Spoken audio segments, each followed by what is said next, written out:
Hello everyone, তোমরা সবাই কেমন আছো? তো আজকের ভিডিওটা একটু অন্যরকম হবে। আজকে আমি একটা real get ready with me share করব, যেটা একদম সিম্পল অ্যান্ড খুব তাড়াতাড়ি এই লুকটা তোমরা ক্রিয়েট করতে পারবে।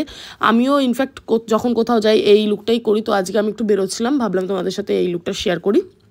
ফার্স্টে টোনার অ্যাপ্লাই করেছিলাম, তারপর ইউজ করেছিলাম একটা ওয়াটার বেস ময়েশ্চারাইজার, বিকজ আমার স্কিনটা অতিরিক্ত অয়েলি। তো তারপরে আমি ইউজ করে নিয়েছিলাম একটা প্রাইমার। দেন আমার কালার কারেক্টিংয়ের জন্য একটা কনসিলার ইউজ করেছিলাম, যেটা অরেঞ্জ কালারের কনসিলার।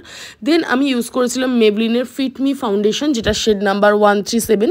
তারপর আমি ইউজ করেছিলাম ডার্মার এই পাউডারটা, যেটাকে আমি আমার ফেসটাকে খুব ভালো করে সেট করে দিয়েছিলাম। তারপরে আমি ইউজ করেছিলাম কন্ট্রোরের জন্য ইউজ করেছিলাম এমএমএসের কন্ট্রোর প্যালেটটা, যেটা থেকে আমি কন্ট্রোরটা করে নিয়েছিলাম।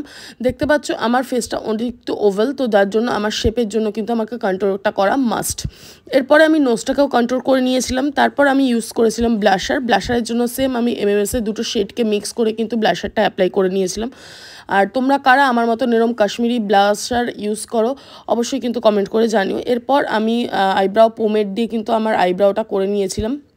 আমি খুব হালকা হাতে আইব্রাও করি, যার জন্য আমার খুব বেশি টাইম লাগে না আইব্রাও করতে। এরপর আমি একটুখানি ফাউন্ডেশন নিয়েছিলাম, আমার আইলিডে অ্যাপ্লাই করে দিলাম।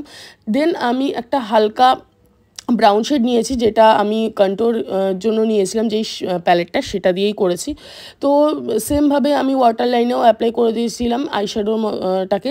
দেন আমি ফেসটাকে সেট করেছিলাম প্যাকের এই সেটিং স্প্রেটা দিয়ে।